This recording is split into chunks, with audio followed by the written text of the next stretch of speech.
Pues veo que hay algunos aquí que no me conocen. Yo soy Laura Martínez, soy residente de oftalmología de la UPB. Y como lo que me motivó a hacer este tema es que en segundo año pues ya empezamos como con toda la parte de la cirugía de catarata, pues como el objetivo y la meta de segundo y tercer año. Y me pareció importante no solo conocer pues como toda la parte de la valoración preoperatoria de los pacientes en cuanto a la biometría, los candidatos a tipos de lente y la cirugía como tal, sino también conocer a las posibles complicaciones a las que nos podemos ver enfrentados pues con estos pacientes. Y por eso pues escogí hablar de este tema. Entonces vamos a empezar hablando de la definición. El síndrome de Irving-Gass también es conocido como el edema macular pseudofáquico. Fue descrito inicialmente en 1953 por Irving, quien empezó a describir un edema macular cistoide afáquico en pacientes pues áfacos, y ya luego, más adelante, Gass y Norton identificaron ya como todos los patrones angiográficos propios y característicos de esta condición, y así nació pues como tal el síndrome de Irving-Gass. Entonces la definición como tal es un edema macular cistoide luego de cualquier cirugía intraocular, aunque hablan pues de que es un edema macular pseudofáquico, en realidad se puede presentar, como vamos a ver ahora, luego de muchas cirugías intraoculares. Sin embargo, pues a la que más frecuentemente se ve asociada es a la extracción del cristalino. La definición es muy variable y esto nos va pues como a afectar un poco la epidemiología de la enfermedad, ya que pues hay muchos que la definen a través del examen físico y del fondo de ojo, otros toman la definición por los hallazgos de la angiografía fluoresceínica y otros por los hallazgos del OCT. La importancia pues como de conocer y sospechar este síndrome es que es la principal causa de disminución de la agudeza visual luego de cualquier cirugía exitosa de catarata o vitreoretiniana. Y como les había acabado de mencionar, no solamente se puede presentar luego de una extracción del cristalino de cirugía de catarata, sino que también se ha visto asociada a otro tipo de procedimientos, como pacientes que se someten a jack láser, a queratoplastia penetrante, bucles esclerales, procedimientos filtrantes e inclusive pacientes que son llevados a panfotocoagulación láser. Esta pues, patología se veía muy frecuentemente en pacientes que tenían extracciones intracapsulares del cristalino, y con la introducción de la facoemulsificación, pues gracias a Dios se ha venido disminuyendo mucho su incidencia. Muchas veces esta patología puede ser autolimitada, sin embargo vamos a mencionar más adelante que la recuperación de la agudeza visual pues se puede demorar mucho tiempo, causa mucho deterioro visual en los pacientes, que puede durar pues por largo plazo, y que en realidad no es lo que queremos, porque pues finalmente el objetivo de la cirugía pues de catarata es mejorar la condición visual del paciente. Bueno, en cuanto a la epidemiología, como les dije, la definición todavía es muy variable, por lo tanto la incidencia pues no está muy bien establecida. La literatura pues habla de muchos porcentajes, se dice que hay una incidencia entre el 0.1 y 2.3%, inclusive puede llegar hasta un 30% en pacientes que no tienen ningún factor de riesgo para presentar el edema macular. Y esta incidencia va a ser mucho más prevalente cuando examinamos pues, los OCT de los pacientes luego de la cirugía de catarata. Aquí les quise pues como traer una tabla hablando pues como de las diferentes técnicas para la extracción de catarata y la incidencia que tienen de síndrome de Irving-Gass. Entonces, la extracción pues, extracapsular del cristalino es la que más se asocia con incidencia de la patología, por definición clínica hasta un 20%, y por angiografía fluoresceínica se ha encontrado una incidencia de hasta un 32%, y como les dije, con la facoemulsificación se logró disminuir mucho estos porcentajes pues, y la presentación de la enfermedad. Se habla de que por facoemulsificación la incidencia de la patología por diagnóstico clínico es de 2.35%, y por medio de los estudios como angiografía fluorescénica y OCT puede llegar hasta un 40%. Aquí les quiero mencionar este estudio que, como les había dicho, se ha visto que la incidencia es mucho mayor cuando se hace el diagnóstico por medio de OCT, que puede subir hasta en un 40%. Este es un estudio prospectivo observacional donde pues, se hizo un seguimiento pues se recogieron pacientes durante 6 meses y lo que quisieron fue evaluar la incidencia de edema macular pues pseudofágico significativo y no significativo a las 6 semanas posoperatorias por medio de un OCT.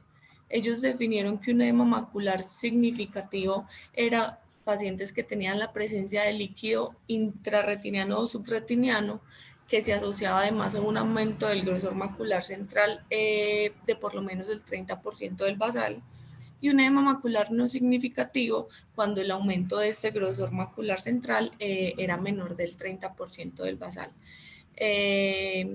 Entonces lo que encontraron fue que la incidencia para ambos casos, tanto para el significativo como para el no significativo, fue del 9%. El significativo fue mucho menos prevalente o mucho menos incidente, hasta en un 2.3%, y el edema macular significativo tuvo una incidencia de 6.8%. Encontraron pues durante este estudio que también caracterizaron pues como las manifestaciones y los hallazgos pues demográficos de estos pacientes fue que la principal manifestación en el OCT fue la presencia de líquido intrarretiniano hasta en un 90% de los casos, y que los factores de riesgo principales en la población que ellos estudiaron, que fueron alrededor de 1000 ojos, fueron la presencia de una membrana epirretiniana, la historia de una vitrectomía y una ruptura de la cápsula posterior. Y también definieron que el aumento del grosor central pues, en los pacientes que presentaron el edema en promedio fue del 6% con respecto al basal. Bueno, es importante conocer la fisiopatología de la enfermedad, ya que según esta fisiopatología es como vamos a enfocar el tratamiento y vamos a ver pues qué medidas son las que nos sirven y cuáles no tanto. Entonces, histopatológicamente se ha visto que estos pacientes a nivel perifoveal van a tener dilatación de los capilares, que va a promover pues la migración de células inflamatorias y empiezan entonces a presentar o a formar un líquido seroso que usualmente se va a presentar entre la nuclear interna y la plexiforme externa, como vemos en la imagen. Este líquido usualmente está pues como organizado en forma de quistes, y estos quistes pueden empezar a aumentar de tamaño y a confluir entre ellos y formar agujeros lamelares y finalmente empezar a comprometer todas las capas de la retina. Y como vemos en este caso, otra manifestación pues muy frecuente es la presencia del líquido subretiniano. Entonces han tenido pues como varias teorías. Se cree pues que la etiología es multifactorial, aunque aún es poco clara, y se han planteado pues principalmente estas 3 teorías. Entonces una de las teorías habla de que el edema macular se puede presentar debido a una atracción vítrea, que es porque se presenta una atracción directa a nivel de la mácula cuando durante la cirugía se presenta un prolapso o una incarceración del vítreo. Y esta teoría pues se ha planteado debido a que en los pacientes que presentan edema macular pseudofágico se ha visto que tienen evidencia de pequeñas fibras vítreas que conectan el vítreo posterior con la mácula. Por lo tanto, pues se ha planteado esta teoría. La otra teoría es la teoría inflamatoria, que es la principal, ya que se ha visto que estos pacientes se han asociado a un aumento en los niveles de prostaglandinas y de otros mediadores inflamatorios que se liberan durante el procedimiento quirúrgico. Estos mediadores lo que hacen es que van a pasar pues la barrera hematorretiniana, empiezan a aumentar la permeabilidad de todos los capilares perifoveales, y ahí es cuando se empieza a dar la acumulación del líquido intrarretiniano y la formación de los quistes.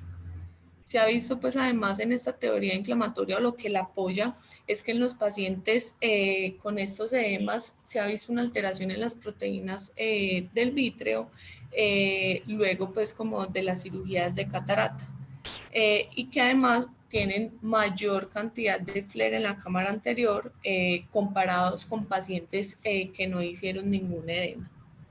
Y finalmente una teoría que ya está descartada, pero pues que la quise mencionar porque en algún momento se creyó pues como una posible etiología de la enfermedad, era que la luz pues del microscopio o de la sala durante la cirugía también podía promover esa liberación de prostaglandinas y desencadenar pues como toda la cascada inflamatoria que acabamos de mencionar y producir el edema macular.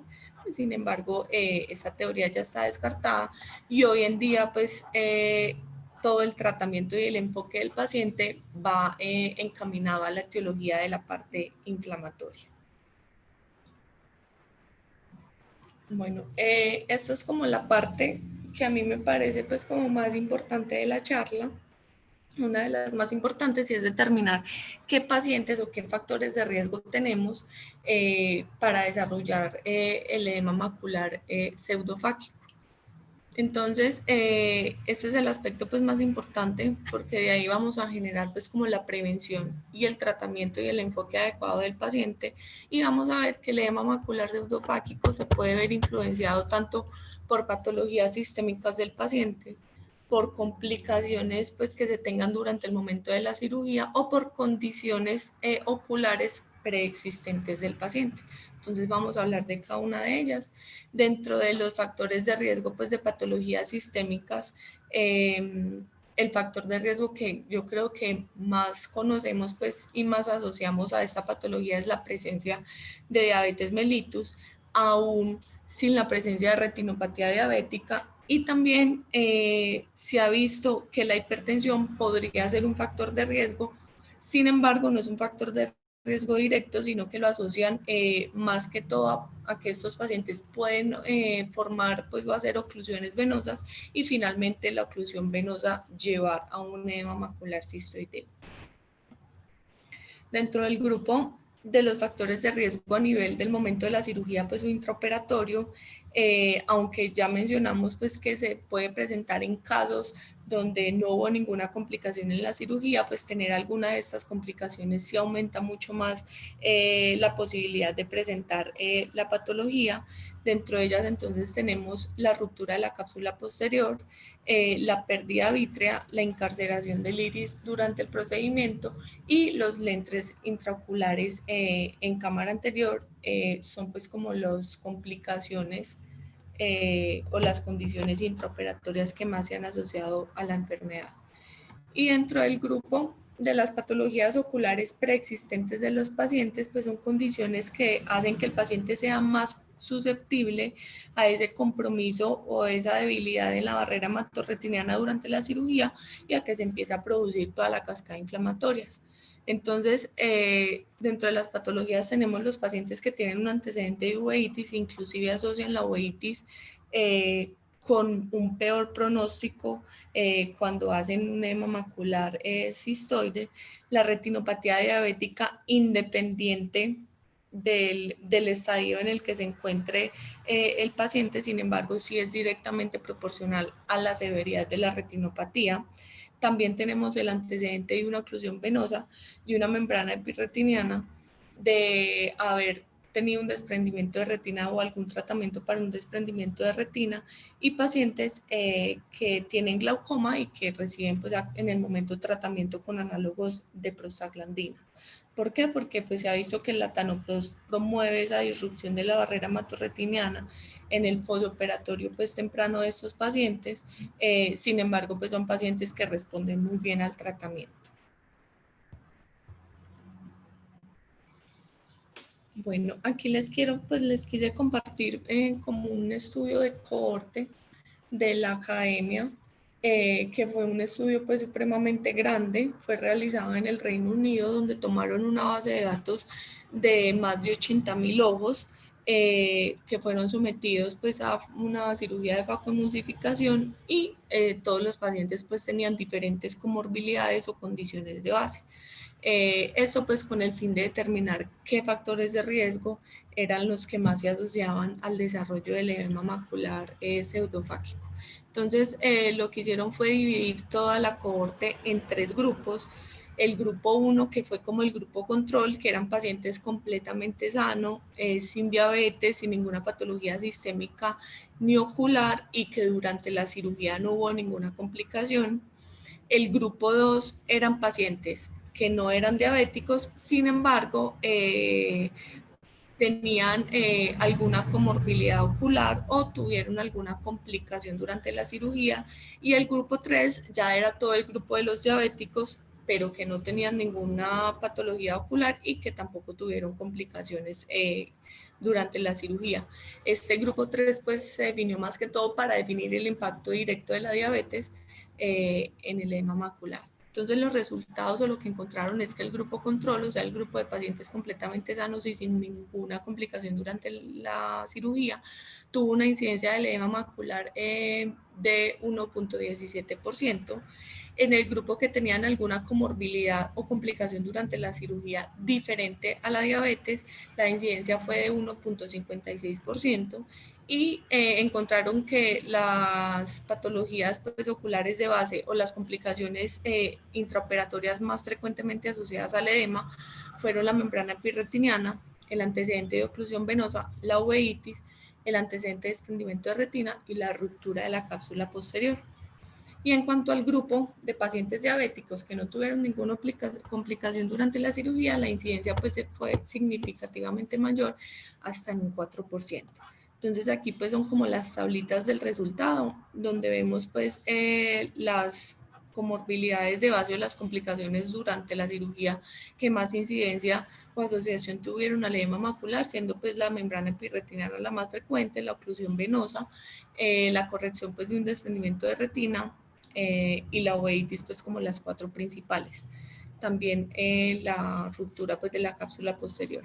Y en cuanto al grupo 3, pues que fue de los pacientes diabéticos, lo que hicieron fue clasificarlos según el tipo de retinopatía diabética que tenían, o si no tenían retinopatía diabética, encontrándose pues que era mucho más prevalente según la severidad de la retinopatía. Entonces pacientes con retinopatía diabética proliferativa o no proliferativa pues severa tuvieron mayor incidencia de la enfermedad. Bueno, entrando entonces a la parte de las manifestaciones y de los hallazgos que vamos a tener en estos pacientes, el signo más frecuente o la queja más importante de estos pacientes va a ser que van a tener una disminución de la agudeza visual en el posoperatorio. Usualmente estos pacientes inmediatamente pues en los primeros días o semanas de la cirugía empiezan a presentar la mejoría de la agudeza visual, y al cabo de aproximadamente 4 a 12 semanas, que es cuando se empieza a presentar el edema, empiezan a tener otra vez la pérdida visual. Y el pico pues de esa disminución de la agudeza visual se da alrededor de la semana 4 a la 6ª del posoperatorio. Otros síntomas que van a ser un poco menos frecuentes va a ser la presencia de un escotoma central, las metamorfopsias, pueden tener ojo rojo leve, fotofobia y un signo que hablaban de que es un signo que se puede presentar de forma mucho más temprana, es que empiezan a tener disminución en la sensibilidad al contraste, por lo tanto pues es importante siempre evaluarlo en los pacientes en el postoperatorio que estén teniendo algún grado de disminución de la agudeza visual. Y ya como tal, en el examen físico o en la biomicroscopía, lo que vamos a ver al fondo de ojo es que hay una pérdida de la depresión foveal, se empieza a evidenciar un color amarillo en la región perifoveal, inclusive hablaban, aunque no encontré imágenes de ellos, de que se podría ver los espacios quísticos de formas pequeñas. Estos pacientes también pueden tener, aunque no tan frecuente, pequeñas hemorragias. Podemos ver la membrana epirretiniana hasta en un 10% de los pacientes, que ya hemos mencionado que se ha identificado como un factor de riesgo importante. Y la otra hallazgo al examen físico muy importante es ver el edema del nervio óptico. Sin embargo, la literatura hablaba de que hasta un 10% de los pacientes pueden tener un examen físico completamente normal. Entonces de ahí parte pues como la importancia de los estudios diagnósticos, que vamos a hablar pues como de cada uno de ellos y los hallazgos que vamos a tener. Entonces vamos a hablar inicialmente de la angiografía fluoresceínica. Es útil en los casos en los que tengamos dudas al examen físico. La literatura fue como muy contradictoria en decir cuál era pues como el gol estándar para estos pacientes. Unos mencionaban que el OCT y otros mencionaban que la angiografía fluoresceínica. Y lo que vamos a encontrar en la angiografía va a ser según la fase del examen. Entonces, en las fases tempranas o en las etapas tempranas lo que vamos a ver es una dilatación capilar y fuga alrededor, pues, en los capilares pequeños perifoveales. Y en la fase tardía, ya lo que vamos a observar es un pooling a nivel de la plexiforme externa que empieza a dar el hallazgo, pues, como patognomónico, por así decirlo, o el hallazgo, pues, que más nos va a hacer sospechar la patología, y es la tinción clásica en forma petaloide, como vemos, pues, en esta imagen. Y como estos pacientes también van a tener un edema del nervio óptico, en la fase tardía lo que vamos a ver es fuga y tinción del nervio óptico. Hablaban pues de que en casos severos también se podían evidenciar en la angiografía fluoresceínica los quistes como en forma de panal de abejas. Aquí les voy a compartir pues como unas imágenes para mirar todos los hallazgos que acabamos de decir. Entonces lo que vamos a ver pues como durante todas las fases de la angiografía es ver cómo hay una hiperfluorescencia macular que empieza a aumentar de tamaño pues a medida que va pasando todo el medio de contraste, y también empieza a aumentar de intensidad hasta que empieza a hacer el pooling y acumularse en forma petaloide, como lo habíamos mencionado. Y vemos también cómo en las fases tardías o durante pues, todo el procedimiento empieza a formarse la tinción y la fuga alrededor del nervio óptico. Aquí tenemos otro caso, vemos pues como lo mismo que ya les he venido mencionando, la hiperfluorescencia que va aumentando en tamaño e intensidad a nivel macular y que llega finalmente a la forma petaloide, y abajo tenemos esta misma paciente luego pues de haber recibido tratamiento con una terapia combinada con esteroides y AINES tópicos, donde vemos prácticamente una resolución completa tanto de la hiperfluorescencia a nivel macular como de la tinción en el nervio óptico. Bueno, otra opción o ayuda diagnóstica que tenemos en estos pacientes es el OCT macular. Pues se ha visto que puede ser un hallazgo normal en el posoperatorio de la cirugía, que haya un aumento del grosor foveal central en todos los cuadrantes pues, a nivel macular, y que usualmente esto empieza a mejorar o a regresar luego de 6 meses del posoperatorio. Sin embargo, pues este aumento, para diferenciarlo como de algo patológico, es que no sea tan significativo. En realidad, como que no se logran poner de acuerdo cuánto es el porcentaje que se considera significativo o no. En un estudio que les mencioné ahora hablaban de significativo más del 30% del basal, otros lo toman como 20%, entonces en realidad no hay un consenso. Sin embargo, pues debe ser un aumento del grosor con respecto al basal no tan significativo para considerarlo como un hallazgo normal, y que el paciente además no tenga compromiso de la agudeza visual. Si es un aumento entonces marcado con compromiso de la agudeza visual, pues ya estamos ante un edema macular significativo y que debemos tratar. Lo otro que vamos a encontrar en el OCT es la presencia de quistes intrarretinales que inicialmente aparecen en la nuclear interna, luego empiezan a comprometer la plexiforme externa y finalmente, como les mencioné ahora en la fisiopatología, pueden empezar a formar agujeros lamelares, empezar a comprometer todas las capas de la retina y también generar la presencia de líquido en el espacio subretiniano. Las ventajas pues del OCT sobre la angiografía fluoresceínica pues es que es un método que es no invasivo, que también nos ayuda a hacer un cálculo cuantitativo de ese grosor foveal central para determinar el pronóstico y también el seguimiento de los pacientes. Y hablaban de que los pacientes que no tenían compromiso ni de la capa de fotorreceptores ni de la limitante externa tenían un mejor pronóstico que los pacientes que sí tenían compromiso de alguna de estas capas.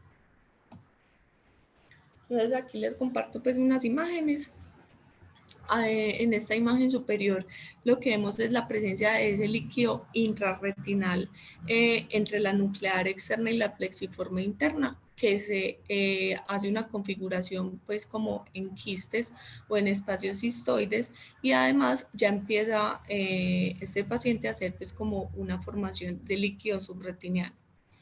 Y aquí vemos otro paciente como en el seguimiento durante el tratamiento. Vemos entonces aquí arriba la formación de líquido intrarretinal a nivel de la nuclear externa y plexiforme interna. Comenzó a recibir tratamiento con terapia combinada con esteroides y AINES tópicos. Esta segunda imagen es a las 4 semanas, si no estoy mal, del tratamiento, donde empezamos a ver una disminución de ese líquido intrarretiniano, y luego de otras 4 semanas, o sea, de 2 meses de tratamiento, ya vemos la resolución completa del edema macular. Aquí otra imagen, pues para ver los hallazgos en el OCT. Aquí pues a la izquierda vemos pues como la imagen libre de rojo con esa formación petaloide que habíamos descrito en la angiografía fluoresceínica, y en el OCT vemos los múltiples quistes, más que todo a nivel de la plexiforme externa y otros más pequeños en la nuclear interna, y la presencia del líquido subretiniano. Bueno. Ya hablamos entonces de la angiografía fluoresceínica y del OCT, y quise buscar pues como qué posibles hallazgos también podíamos ver a nivel del angio-OCT, y encontré pues como, no encontré mucho, pero encontré este estudio donde lo que quisieron fue comparar los hallazgos de pacientes que ya tenían una angiografía fluoresceínica y un OCT con pues, edema macular pseudofáquico, y les realizaron un angio-CT para ver los hallazgos en el angio-CT. Es un estudio retrospectivo, pues, donde cogieron unos pacientes pues, con síndrome de Irving-Gass que ya tenían una angiografía fluoresceínica y un OCT, y se les realizó un angio-CT a todos. Esto no me pasa. Perdón que no me están pasando las diapositivas. Listo. Entonces, ellos quisieron evaluar tanto los hallazgos en el plexo superficial y en el plexo profundo. El plexo superficial lo delimitaron como entre la limitante interna y la plexiforme interna, y el plexo profundo entre la plexiforme interna y la plexiforme externa. En total, pues fue un estudio con pocos pacientes, fueron alrededor de 13 ojos, donde les tomaron pues un OCT antes de iniciar el tratamiento del edema macular. Entonces, ¿qué obtuvieron como resultados? Se dieron cuenta que el 100% de los pacientes del estudio, y que tanto en el plexo superficial como en el profundo, se evidenciaron unas zonas oscuras redondeadas con ausencia de la señal de flujo. Y ellos asociaron que estas zonas eran compatibles con los quistes que evidenciamos en el OCT. También se dieron cuenta que a nivel de estas zonas había una detención de los capilares o una disminución de los capilares alrededor de la formación de este edema, y que además estos pacientes tenían una disminución en la densidad vascular. Entonces aquí les comparto pues como las imágenes del estudio pues y de uno de los casos.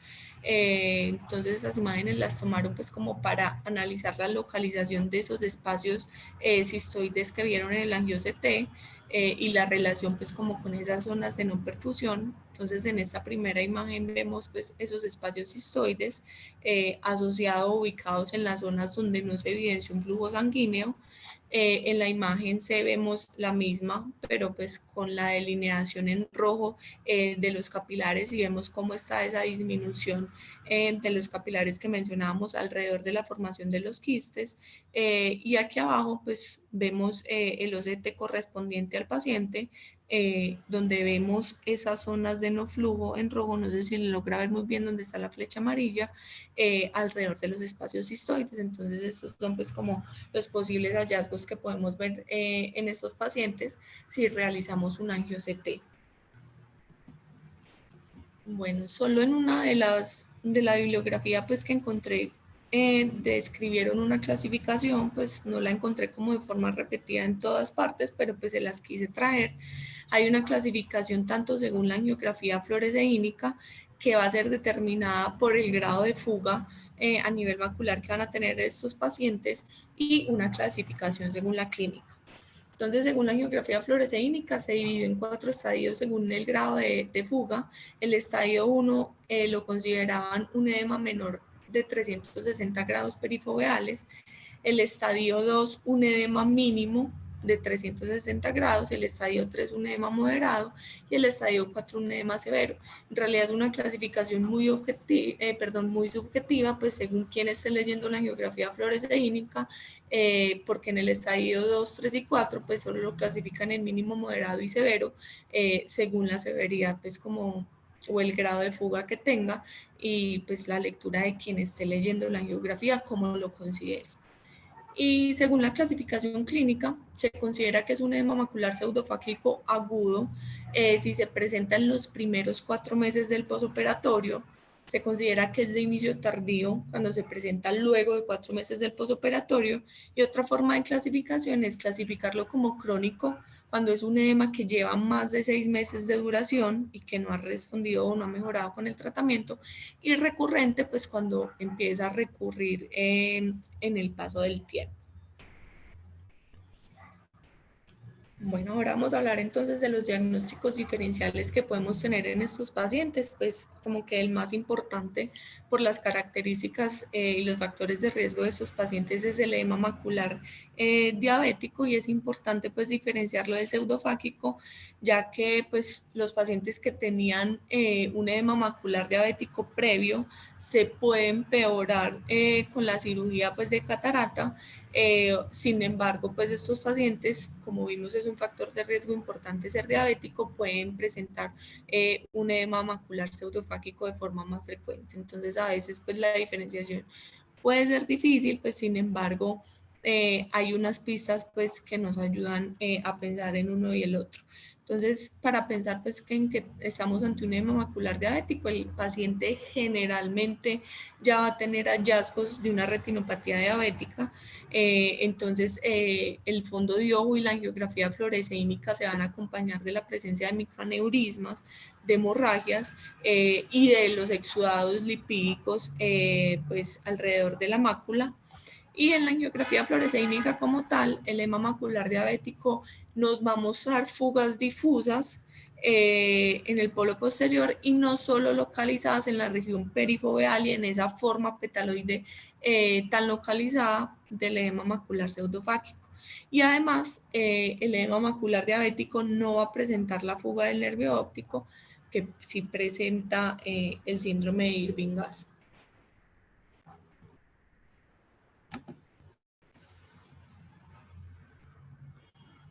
Listo.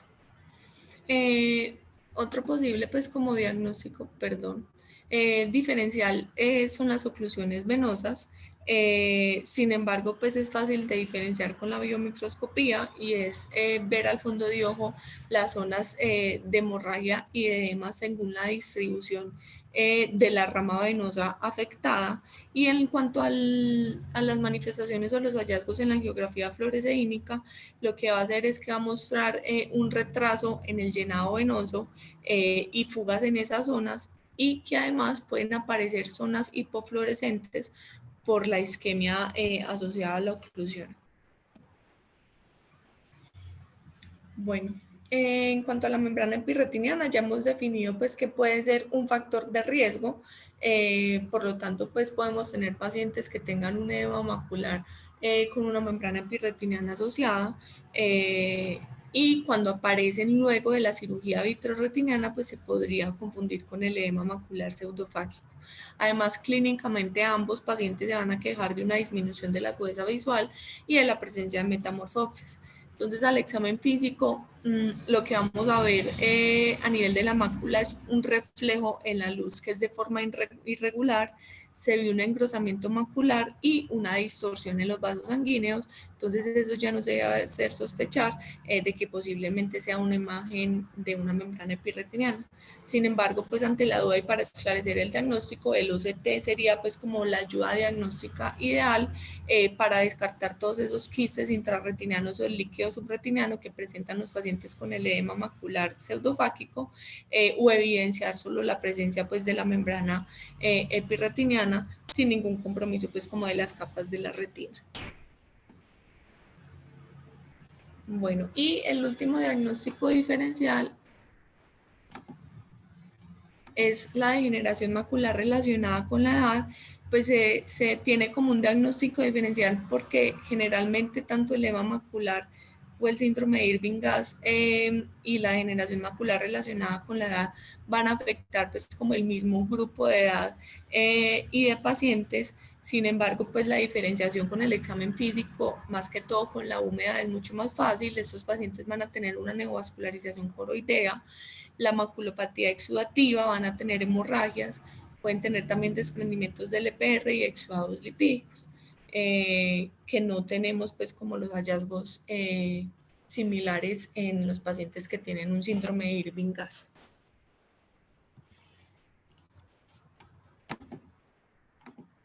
Listo. Y ya para entrar pues como a la parte de tratamiento, que también es muy importante, como les mencioné al principio, la literatura dice que estos pacientes pueden tener una resolución espontánea de la patología en muchos casos y que generalmente pues se podría considerar como una enfermedad autolimitada. Sin embargo, hablan de que la resolución del cuadro clínico se puede demorar entre 2 meses hasta un año. Por lo tanto, pues no es lógico que estos pacientes se hayan sometido a una cirugía de catarata para mejorar su agudeza visual y que los dejemos varios meses con una disminución de la agudeza visual por un edema macular, solo porque este se va a resolver sin recibir pues algún tratamiento.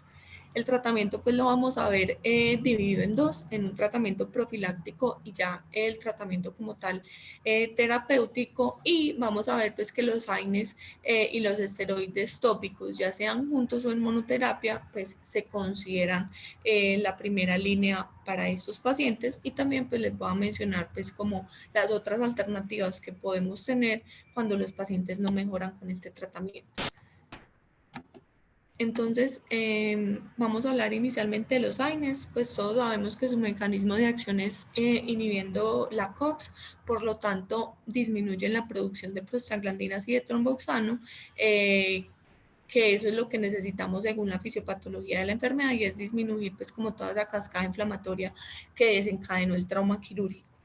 Se ha dicho pues o se sabe que los AINES son superiores a los esteroides porque vamos a tener pues menor riesgo de aumento de la presión intraocular con ellos, menor riesgo de infecciones en un paciente que está en un posoperatorio y que además va a tener un efecto analgésico. Y los estudios definitivamente dicen que la monoterapia con AINES o la terapia combinada de AINES con esteroides es mucho superior a hacer solo monoterapia con esteroides. En cuanto a tópicos y sistémicos, pues se ha visto que los AINES tópicos tienen mayor penetración, por lo tanto pues son lo recomendado y no los AINES sistémicos, y la aplicación debe ser 3 veces al día. En realidad la duración del tratamiento pues hablaban de mínimo 4 semanas, pero pues se puede extender hasta 3 meses según pues la evolución y el proceso de resolución del paciente. Y tenemos como las dos principales opciones, el nepafenaco al 0.1% y el profenaco al 0.09%, pues como las primeras líneas en cuanto a AINES. Aquí les quise pues como traer una tabla que encontré en uno de los estudios que revisé, donde hacen pues como la mención de diferentes estudios que han estudiado, perdón la redundancia, los AINES, específicamente el bromfenaco al 0.09%, pues destaqué como los 3 que tienen un mejor diseño metodológico. Entonces este fue un estudio prospectivo donde compararon 3 AINES, el bromfenaco, el diclofenaco y el ketorolaco, y se dieron cuenta que los 3 tratamientos tenían una mejoría significativa en la agudeza visual. Sin embargo, sí había una diferencia, una mejoría mayor de los pacientes que recibieron bromfenaco versus a los pacientes que recibieron ketorolaco. Este fue otro estudio también prospectivo aleatorizado, donde también se compararon diferentes tipos de AINES y estaban el nepafenaco y el bromfenaco, hablaban con lo que concluían era que tanto el bromfenaco como el nepafenaco comparado con el placebo tuvieron pues como una mejoría en cuanto al grosor retiniano alrededor de las 12 a 6 semanas del tratamiento, y que también hubo una mejoría significativa de la agudeza visual, principalmente en los pacientes que recibieron nepafenaco.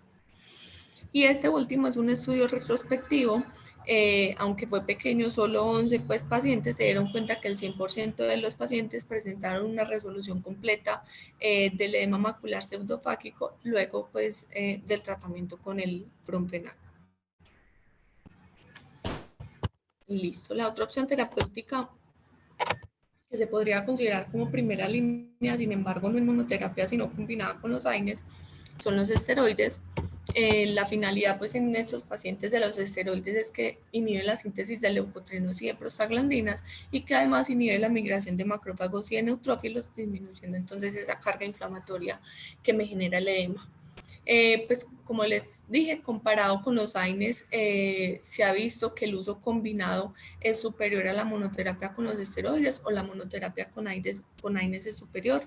Por lo tanto, pues utilizar solo esteroides en pacientes que ya tienen un diagnóstico de edema no es suficiente. La elección pues son los esteroides tópicos, y dentro de ellos la prednisolona al 1%. También como opción o se ha usado la triamcinolona intravítrea con un éxito más que todo en pacientes que tienen un edema macular por una oclusión venosa o pacientes con edema macular diabético. Sin embargo, en los casos de síndrome de Irving-Gass, pues todavía se tienen muy pocas series de casos que logren pues como tener un peso suficiente para demostrar su valor en esta enfermedad. Otra opción muy importante de esteroides es el implante de dexametasona o Surdex, que vamos a mencionar pues ahora en un estudio que es muy útil en pacientes o en casos que no responden al uso de AINES y de esteroides tópicos. Otra opción en cuanto a esteroides es la inyección periocular, también para casos refractarios, y en realidad los esteroides sistémicos pues no se recomiendan en estos pacientes.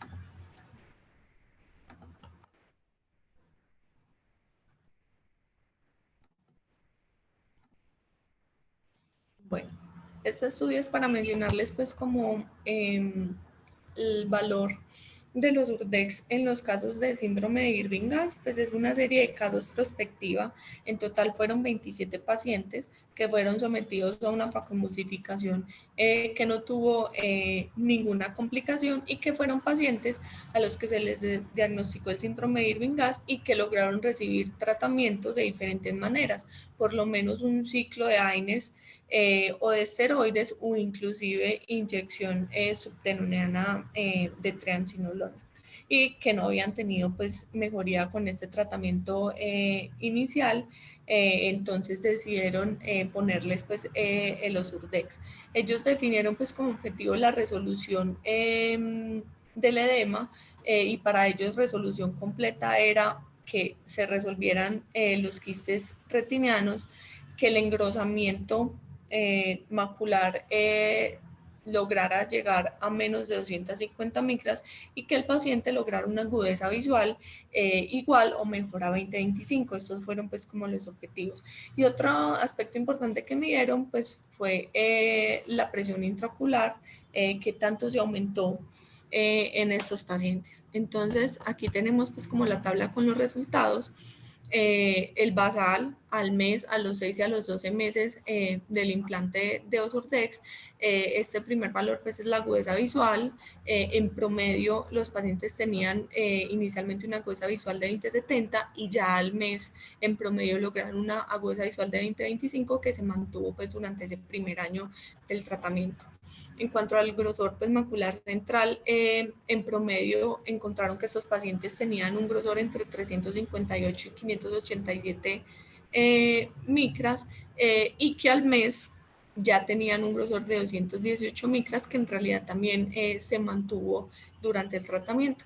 En cuanto a la presión intraocular, tampoco encontraron un aumento significativo. La basal pues promedio era de 14 milímetros de mercurio, al mes de 16, a los 6 meses de 14 y al año de 3. Entonces, en realidad pues podría ser seguro en cuanto al aumento de la presión intraocular. Bueno, otra opción de tratamiento que tenemos son los inhibidores de la anhidrasa carbónica y lo que se busca con ellos es reducir la cantidad de ese líquido intra o subretiniano que tienen estos pacientes. Sin embargo, pues todavía es muy contradictorio, ya que muchos dicen que estos inhibidores de la anhidrasa carbónica también pueden tener un efecto como en acidificar ese espacio subretiniano y que esta acidez a ese nivel empiece o aumente la absorción del líquido y por lo tanto empeore el cuadro, y en realidad pues no hay como ensayos clínicos que demuestren su beneficio. Encontré fue este estudio, que fue un estudio retrospectivo, donde lo que hicieron fue tratar pacientes con acetazolamida, no solo en síndrome de Irving-Gass, sino también en edema macular uveítico, pues por lo tanto pues es difícil su interpretación. Y lo que encontraron fue que los pacientes con síndrome de Irving-Gass a los que se les dio la acetazolamida a una dosis de 500 miligramos cada 12 horas, compararon pues el OCT basal con el OCT luego del tratamiento y la agudeza visual y encontraron pues que sí había una mejoría notoria. Sin embargo, pues no pues están mucho a favor, ya que pues se considera que es mejor hacer pues un ensayo clínico comparado con un placebo. Sin embargo, pues sí se atreven a concluir que los inhibidores de la anhidrasa carbónica, pues en especial la acetazolamida oral, podría ser como una terapia adyuvante pues al tratamiento pues de primera línea en casos que sean refractarios. Bueno, en cuanto a los antiangiogénicos, pues se podría decir que el VEGF es un mediador inflamatorio. Sin embargo, por la fisiopatología que hemos mencionado, en realidad los otros medicamentos que hemos hablado tienen un mejor efecto para esos pacientes. Sí se han descrito casos con el uso off-label del bevacizumab. Sin embargo, pues tampoco existen pues como ensayos clínicos con adecuada pues, metodología para confirmar el beneficio de los antiangiogénicos. Entonces, en realidad pues no es mucho lo que se recomienda. Se podrían considerar pues solo en casos que sean refractarios o que ya como última opción pues a pacientes que no han mejorado. También tenemos una opción de un manejo quirúrgico, pues el manejo quirúrgico para estos pacientes sería una vitrectomía con el fin de que remover esas adherencias y esa tracción que también está descrita en una de las posibles etiologías de la enfermedad, y también con el fin de que al hacer la vitrectomía disminuimos toda esa carga o esos mediadores inflamatorios a nivel intraocular, por lo tanto se podría mejorar el edema. Hablaban de que está indicada solo en pacientes que tienen muy poca respuesta pues, al manejo médico, pacientes que tengan muy mala visión o pacientes que ya tengan un edema macular pseudofáquico crónico, que para ellos crónico es que lleve más de un año.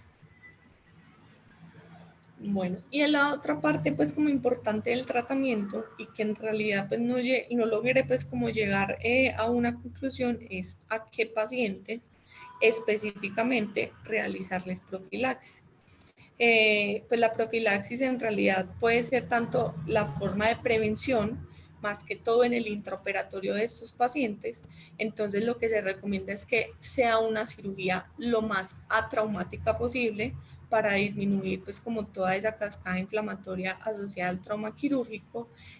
Idealmente, pues en casos de que se pueda, sabemos que a veces esto se sale de las manos, poner el lente intraocular a nivel pues de la cápsula posterior, y ya que pues los pacientes que se les pone el lente intraocular en cámara anterior se han asociado a mayor incidencia de la enfermedad, por lo tanto pues evitarlo lo más que se pueda, y evitar también pues la ruptura de la cápsula posterior, que como hemos mencionado pues es un factor de riesgo importante.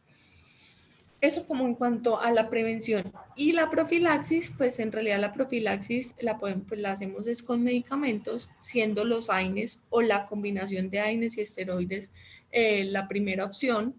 Y también pues con esteroides, que igualmente pues creo que la mayoría de los pacientes en el posoperatorio se les mandan los esteroides. Hablan de que mínimo la profilaxis debía ser por 4 semanas. Sin embargo, entonces, pues, ¿a qué pacientes mandarle la profilaxis? Si a todos los pacientes que son sometidos a una facoemulsificación, o solo pacientes que identifiquemos factores de riesgo, tanto sistémicos, oculares, o que tengamos alguna complicación dentro de la cirugía. Y en realidad, pues, en la búsqueda que hice, pues, y hablando como con mis profes, no existe como un protocolo definido que nos mencione pues a qué pacientes se les debería realizar la profilaxis.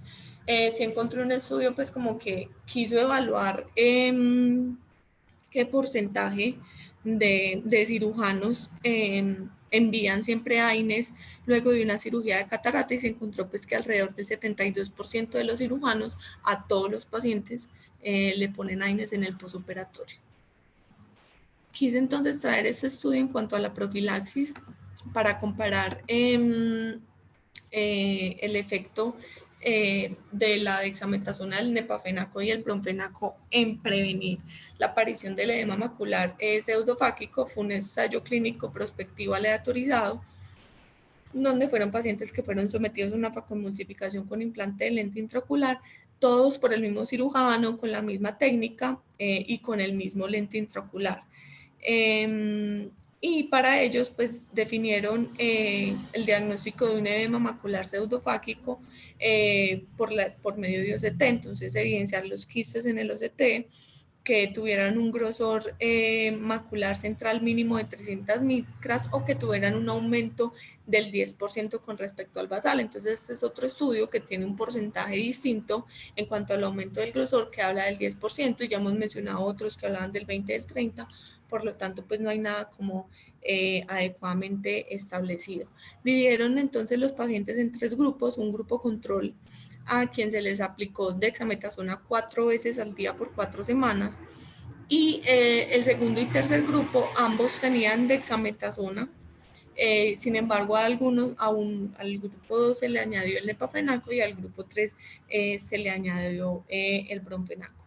Los resultados entonces que encontraron fue que se evidenció un aumento en el grosor macular central del 8% de los pacientes del grupo control, o sea, pacientes que solo fueron tratados con el esteroide, y que en los otros 2 grupos que recibieron una terapia combinada, el 0% de ellos tuvo un aumento del grosor macular central.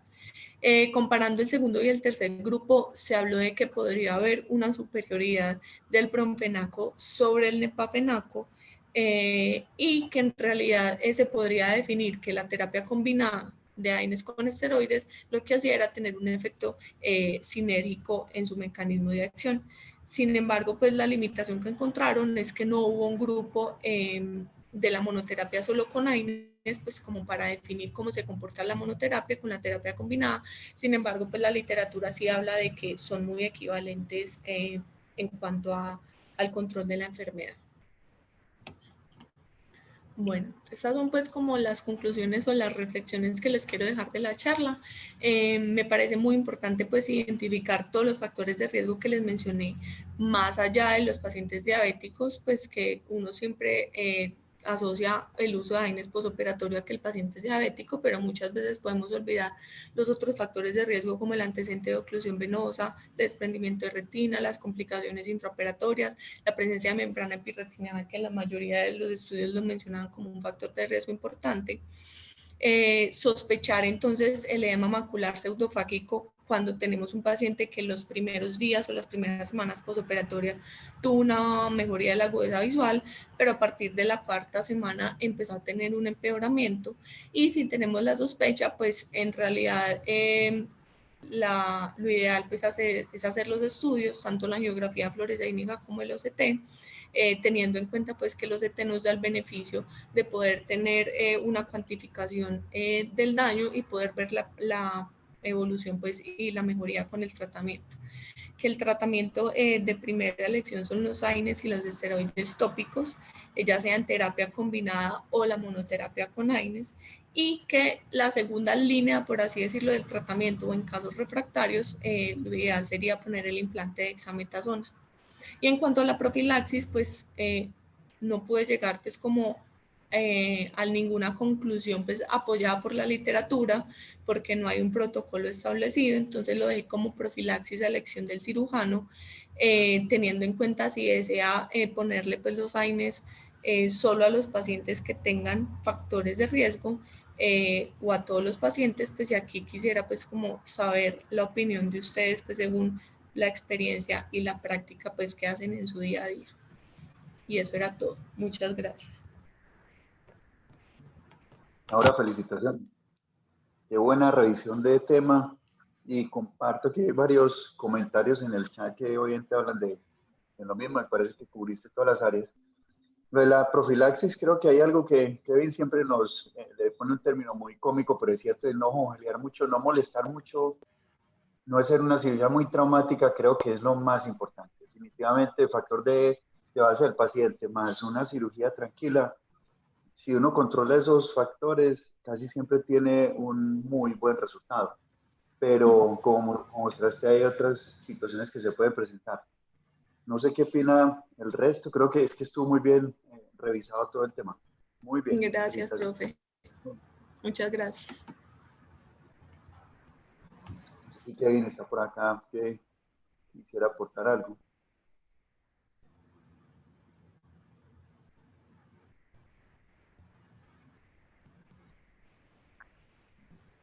No sé qué Carlos, tanto... pero le mandan a todos los pacientes posoperatorios, les ordenan los AINES. Tú le haces esto, tú ordenas AINES a todos los pacientes que operas de catarata.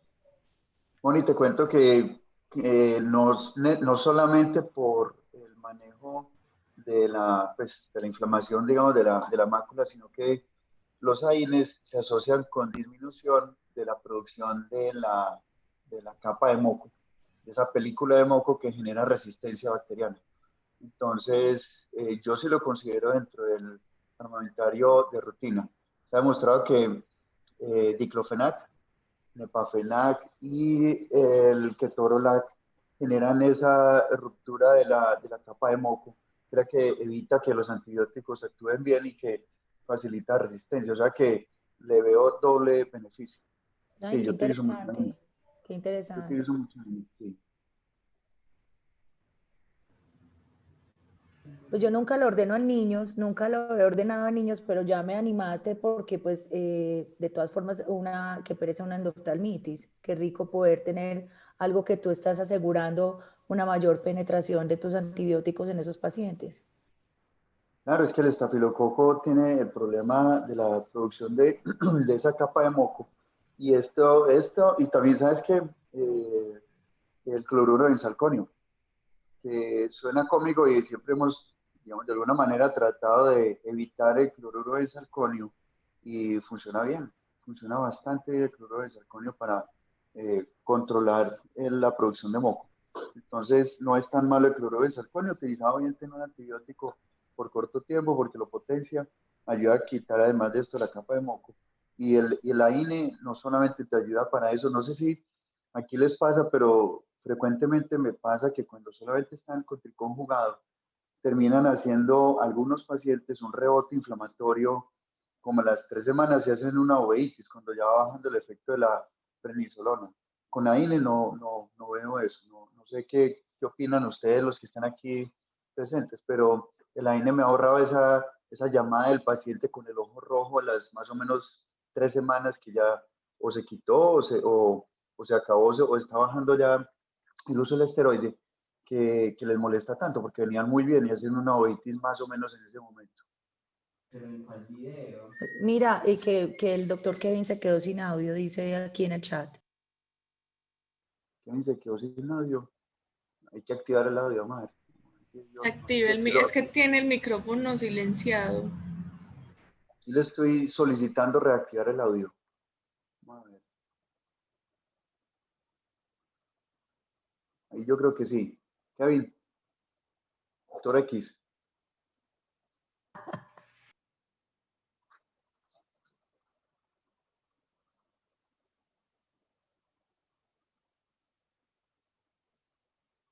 Aló, Kevin.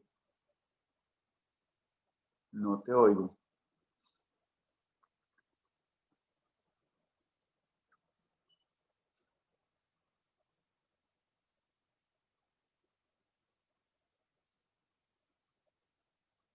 Aló, creo, problemas técnicos acá con...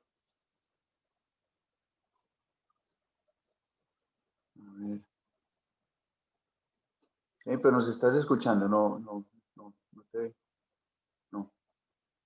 Y la pantalla te la veo en negro.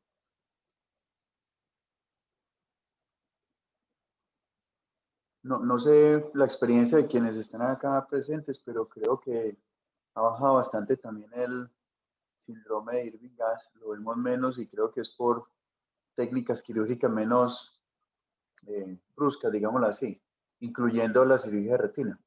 La cirugía de retina cambia bastante con la cirugía con la incisión pequeña y esto ha hecho que los pacientes en ellos no se genere tanta inflamación, disminuyendo este rebote pues a nivel macular.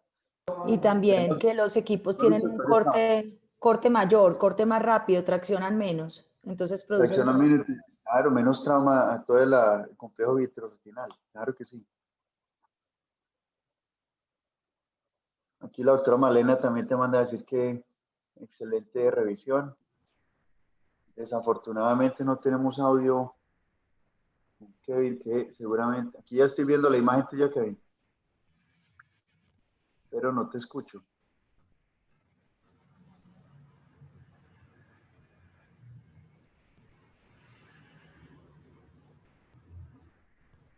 Ahí ya se activó el micrófono, ¿por qué no?